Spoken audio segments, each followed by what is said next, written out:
Ya, Assalamualaikum warahmatullahi wabarakatuh. Waalaikumsalam. Yang hormat Ibu Wakil Ketua DPRD Kabupaten Utara, yang saya hormati dan mewakili dan Brimob Kota, yang saya hormati pesantren, Betul Makis, termasuk Wahda. Pertama-tama marilah kita mengucapkan syukur kepada Allah Subhanahu wa taala karena pada hari ini walaupun cuacanya mendung, tapi kita tetap semangat untuk melaksanakan kegiatan-kegiatan kita pada hari ini. Saya juga berterima kasih kepada inisiator kegiatan ini. Kenapa sampai ada ide-ide seperti ini? Saya senang sekali. Ya. Tapi sebelum saya lanjutkan sambutan saya, perlu saya sampaikan dulu masalah perkembangan situasi Kamtipas di wilayah Hukum Polsek Lasusua. Pada umumnya itu situasi aman dan kondusif. Alhamdulillah aman kondusif tanpa ada laporan apa semua. Paling benturan-benturan kecil tapi tidak berarti. Ya, itu situasi berkaitan dengan COVID. Kemarin ini sebenarnya sebelumnya itu sudah ada wacana mau dicabut situasi pengamanan di batas-batas. Kemudian mau dilakukan new normal, mau beranjak ke new normal, kehidupan baru. Tapi karena setelah ada kasus baru, klaster baru yang muncul 42 tambah 18 lagi sehingga jadi 60, makanya situasi makin masyarakat itu makin ketakutan. Tidak takut bagaimana juga, cuma waspadanya semakin tinggi. Oleh karena itu pada kesempatan ini saya minta juga kepada kita semua, tetap kita gunakan ini, tetap kita waspadai ini virus ini, protokol kesehatan tetap kita ikuti. Bagaimana kita jaga jarak, bagaimana kita pakai masker, bagaimana kita selalu mencuci tangan. Kenapa kita selalu mencuci tangan? Karena kita tidak tahu virus ini ada atau tidak. Jadi kita selalu berpikir negatif saja, jangan sampai ada virus, jangan sampai ada virus. Ya. Oleh karena itu pada kesempatan ini saya minta sekali kepada kita semua, kita keluarga, supaya sambung menyambung penyampaian ini. Walaupun kita sekarang ini tidak terlalu banyak, memang tidak boleh banyak, tidak boleh kumpul-kumpul dulu, tetapi harus nyambung, informasi nyambung. Bagaimana ini? Karena belum ada pencabutan tentang protokol kesehatan, malahan tetap diperketat. Itu kemarin sudah lagi surat dari Pemda, penambahan personil pengamanan baik di pelabuhan, di Wawo, di Tolala, ditambah lagi di rumah sakit rujukan sekarang di Potoa. Jadi bukan lagi di RSUD sana, kalau sudah positif dirujuk di bawah Potoa. Jadi ini tolong diwaspadai, daripada gue dipisah di sana, lebih bagus waspada.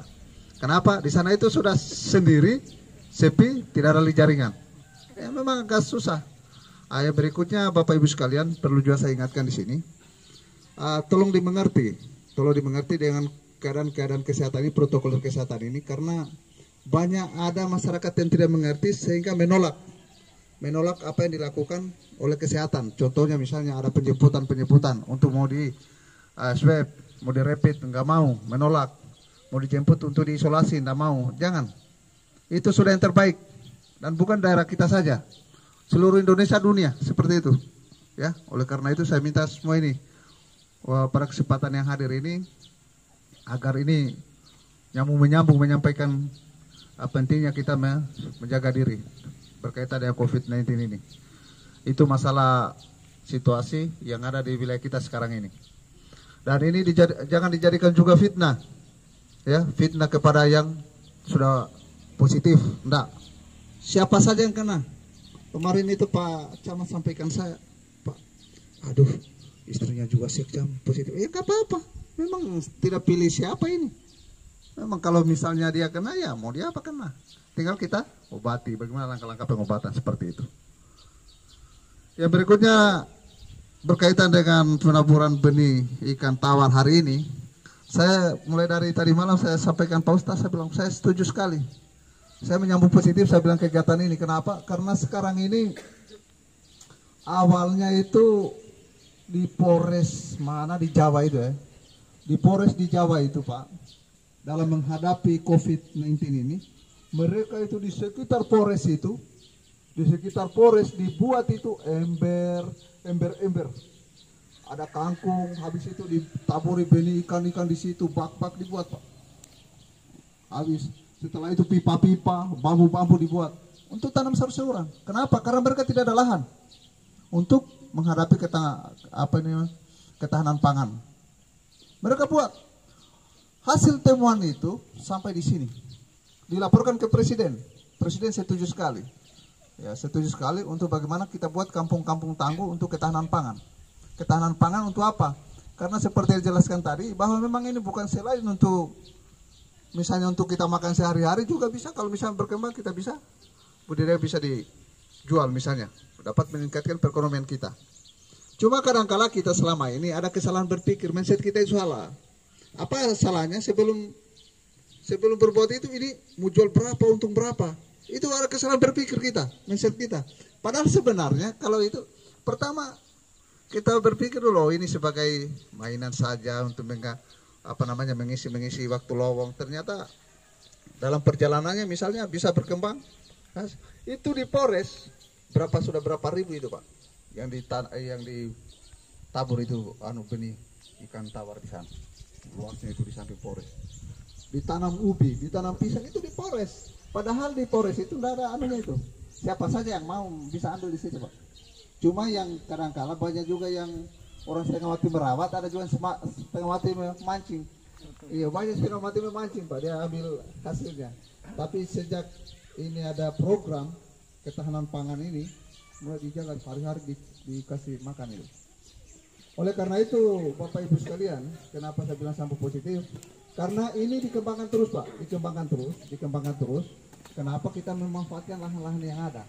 Kita ini apa kurangnya sebenarnya? Lahannya itu cukup, bibit ada. Masalah bibit, sebenarnya kemarin ini juga yang jadi masalah kita, Pak. Masalahnya apa? Karena berpikir kita ini, wah tidak ada bibit yang bisa sampai dari Kendari ke sini. Ternyata kan bisa kan? Oh, mati semua kalau sampai. Kita coba, saya juga kemarin coba itu 3.000, alhamdulillah sampai. Iya, kan kita sekarang ini belum ada di sini. Belum ada untuk memperoleh bibit. Seandainya bibit itu sudah ada di sini, kan tidak susah. Tapi karena sekarang masih ada di Konsel, akhirnya saya juga kemarin itu pesan dari Konsel, Pak, tiket mobil. Tiba subuh masih kuat itu ikan itu. Ya. Jadi memang kadang-kala pemahaman itu mesti kalau udah dicoba kadang-kala tidak bisa. Karena belum kerja sudah berpikir, wah udah sampai di sini itu bibit, udah sampai. Makanya pada kesempatan ini Bapak Ibu sekalian, mari kita bersama-sama kita kembangkan ini kegiatan-kegiatan seperti ini, memanfaatkan lahan-lahan kosong, apalagi sini Pocong Pempang bisa juga sebenarnya tanam ubi. Ini adalah lokasi pembibitan ikan air tawar. Tergantung kreativitas kita, dan tidak menjauh kegiatan di bawah sudah ada bibit-bibitnya kegiatan kita yang sehari-hari dalam kantongan yang berisi gas. Di kota-kota besar dia susahnya seperti itu, tidak ada lahan, makanya pakai ember. Ini lokasi pelepasan bunganya bibit ikan. Itu kangkung, tomat, ya, longgo itu bunganya. Kita mungkin sekarang karena lahan banyak ya tanam sembarang saja. Padahal bagaimana kita mau berdayakan lahan ini, empang-empang ini bisa bermanfaat. Selain misalnya sebagai hiasan, seperti misalnya bunga-bunga itu. Ini ada beberapa lokasi itu pelepasan bibit ikan air tawar. Jadi di sini sebelah kanan saya ini ada lokasi pembibitannya, dan di sebelah kiri ada lokasi pelepasan bibitnya. Dan di sebelah sana juga ada untuk yang sudah dewasa. Sebelah sana yang luas. Ikan-ikan itu misalnya berenang itu, Pak. Kalau orang lagi stres itu lihat saja itu.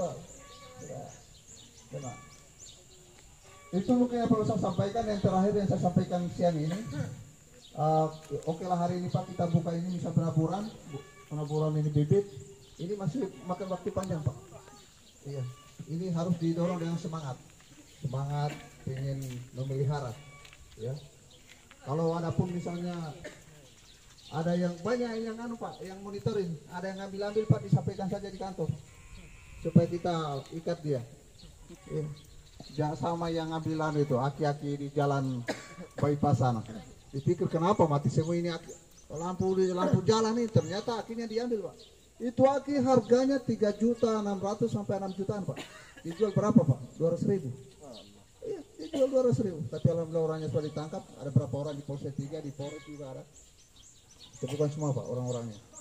Nah, sekarang mereka sudah mau menghadapi persidangan.